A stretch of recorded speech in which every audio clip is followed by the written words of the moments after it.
ও বলো সুবর্ণা, তোমার এক্সপিরিয়েন্স কেমন? আমি ঠিক যেমনটা চেয়েছিলাম তেমনটা করে দিয়েছে। দেখো, আমি একদম সেম যেটা পাঠিয়েছিলাম ঠিক ওরকমই করে দিয়েছে। মনোমিদিকে আমি আজ থেকে নয়, প্রায় 1.5 বছর ধরে ফেসবুকে দেখছি। আমি অনেক দিন ধরে ইচ্ছা যে মনোমিদির কাছে যাবো, মনোমিদির কাছে যাবো, আমি নেল এক্সটেনশন করাবো। আসলে সব সময় তো আর হয়ে ওঠে না, মনোমিদিও ব্যস্ত থাকে, অনেকটা ক্লাসেস থাকে, অনেক কিছু থাকে, বুঝি জিনিসগুলো। তো আজকে অনেক দিন পর একটা সময় পেয়েছি মনোমিদির কাছে আজকেই বুকিং করে নিই। একটা সেশন বুক করার। তোমরাও আসো, তোমরা বড়দিদির হাতের কাজ দেখো, জাস্ট অত সুন্দর। তোমরাও আসো, বুক করো মানবীদিকে। মানবীদি নিরাশ করবে না, অ্যাটলিস্ট এত সুন্দর ফিনিশিং দেয়, এত সুন্দর ফিনিশিং দেয়। থ্যাংক ইউ সো খুবই সুন্দর, মাচ। খুবই সুন্দর।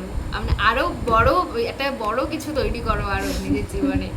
মানে খুব থ্যাংক ইউ, সুন্দর, খুব সুন্দর। আমি ফুল স্যাটিসফাইড। Thank you. দাও তোমার হাতটা।